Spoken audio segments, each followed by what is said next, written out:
కరీంనగర్లో మంత్రులు పొన్నం ప్రభాకర్, ఉత్తమ్ కుమార్, శ్రీధర్బాబు సమావేశం నిర్వహించారు. వరిధాన్యం రవాణాలు ఎలాంటి ఇబ్బందులు లేకుండా చూస్తామని హామీ ఇచ్చారు. 10 ఏళ్లలో పేదవారికి గత ప్రభుత్వం ఇల్లు ఇవ్వలేదని మండిపడ్డారు. కాంగ్రెస్ ప్రభుత్వం వచ్చిన ఏడాదిలో ఇందిరం ఇల్లు ఇవ్వడమే కాకుండా నిర్మాణ పనులు ప్రారంభించిందని తెలిపారు. 1 ఎకరం ఎండకుండా పెండింగ్లో ఉన్న ప్రాజెక్టులు పూర్తి చేస్తామన్నారు.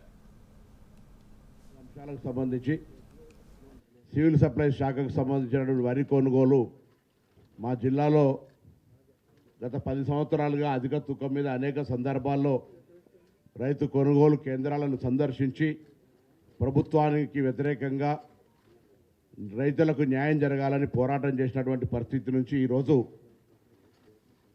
రైతులు సంతోషంగా ఎటువంటి అధిక తూకం పరిస్థితి లేకుండా రాష్ట్ర ప్రభుత్వం మారిన తర్వాత రైస్ మిల్లర్ల ఆలోచన కూడా ప్రభుత్వ ఆలోచన ప్రకారంగా కొనసాగి ఎక్కడ కూడా జిల్లా రైస్ మిల్లర్ అందరూ కూడా ఇందుకు సంబంధించి సహకరించి ఈ జిల్లాకు సంబంధించిన అనేక సమస్యలు ప్రత్యక్షంగా పరోక్షంగా తెలిసిన వ్యక్తిగా ఈరోజు మన జిల్లా ఇన్ఛార్జ్ మంత్రిగా ఉండటం అనేది చాలా అదృష్టమని మేము భావిస్తాం.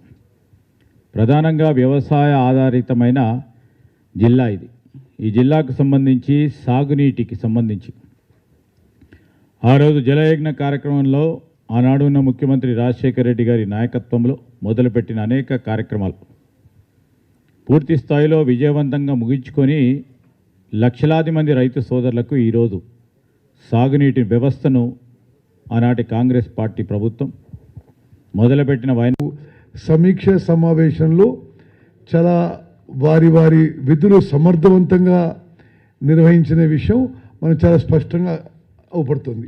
ఇలా 29th మే నిన్న సాయంత్రం వరకు ఈ యాసంగి పంటలో వరి పంటకి మా ప్రభుత్వం ముఖ్యమంత్రి రేవంత్ రెడ్డి గారు, ఉప ముఖ్యమంత్రి గారు బట్టి విక్రమార్క గారు వారి నాయకత్వంలో నేను సివిల్ సప్లైస్ మినిస్టర్గా వరి ధాన్యానికి 28 మే 2025 నాడు మేము రైతులకి చెల్లించిన డబ్బులు 12,922 కోట్లు. వేదిక మీద ఉన్న ప్రజాప్రతినిధులు గమనించాలి. అంటే నిన్నటి వరకు మేము చెల్లించిన అమౌంటు ఈ ప్యాడీ ప్రొక్యూర్మెంట్కి 13,000 కోట్లు. మరి బీఆర్ఎస్లో ఇంత మొత్తుకుంటారు కదా, మీరు అందరు చూస్తుండ్రు ఏమేమి మాట్లాడుతున్నారు వాళ్ళు ప్యాడీ ప్రొక్యూర్మెంట్కి. వాళ్ళ హయాంలో ఇదే యాసంగి పంటకి ఇదే వరి